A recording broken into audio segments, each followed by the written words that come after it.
కేవలం 7,999 up to 10 kgs వరకు బరువు తగ్గి అధిక బరువు నుంచి వచ్చే ప్రధాన సమస్యలను దూరం చేసుకోండి. కేసీఆర్ క్రియాశీల రాజకీయాల్లో ఉన్నప్పుడే బీఆర్ఎస్ ను ఓడించామన్నారు సీఎం రేవంత్ రెడ్డి.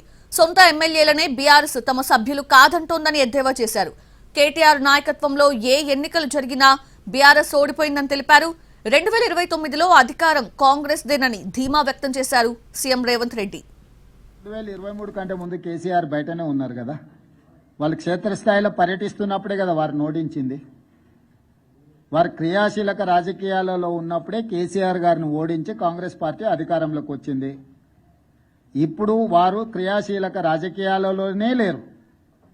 గజ్వేల్ నియోజకవర్గ ప్రజలే కేసీఆర్ నాయకత్వాన్ని తిరస్కరించి అక్కడ కాంగ్రెస్కు మెజారిటీ గ్రామ పంచాయతీలు ఇచ్చిన తర్వాత ఇంకా ఏదో అద్భుతం జరుగుద్ది అని, అల్లావుద్దీన్ అద్భుత దీపం వస్తుంది అని ఆశిస్తే అది ఆశావాహుల యొక్క అభిప్రాయం. స్పీకర్ గారి నిర్ణయం మీద రాజకీయ పార్టీగా మేము స్పందించడానికి ఏమీ లేదు.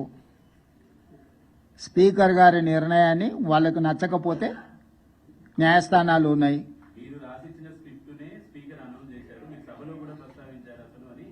ఇప్పుడు నేను వాళ్ళ అవగాహన రాహిత్యానికి జాలి పడుతున్నా. కేటీఆర్ అనేవాడు కాంగ్రెస్ గురించి ఆలోచన చేస్తలేడు. హరీష్ అనేవాడు వెనకాల తవ్వుతున్నాడు. ఇప్పుడు కేటీఆర్ వర్కింగ్ ప్రెసిడెంట్ అయినప్పటి నుంచి జరిగిన ఏ ఎన్నికలు గెలవలే కదా. జనరల్లో అసెంబ్లీ కావచ్చు, జనరల్లో జరిగిన లోక్సభ కావచ్చు, తర్వాత జరిగిన ఉప ఎన్నికలు కావచ్చు, తర్వాత జరిగిన గ్రామ పంచాయతీ ఎన్నికలు కావచ్చు.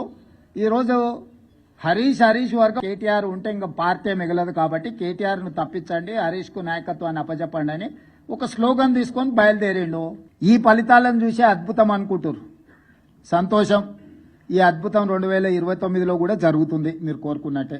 2/3 మెజారిటీతోని 2029లో కాంగ్రెస్ తిరిగి అధికారంలోకి వస్తుంది. 1/3 మీరుంటారు, 2/3 మేముంటాము. ఈ తీర్పు 2029లో కూడా పునరావృతం కాబోతుంది. ఇప్పటికైనా అహంకారం తగ్గించుకోండి, అసూయను తగ్గించుకోండి. తెలంగాణలో అమలు జరుగుతున్న సంక్షేమ అభివృద్ధి కార్యక్రమాలకు సహకరించండి. బాధ్యతాయుతమైన ప్రతిపక్షంగా వ్యవహరించండి.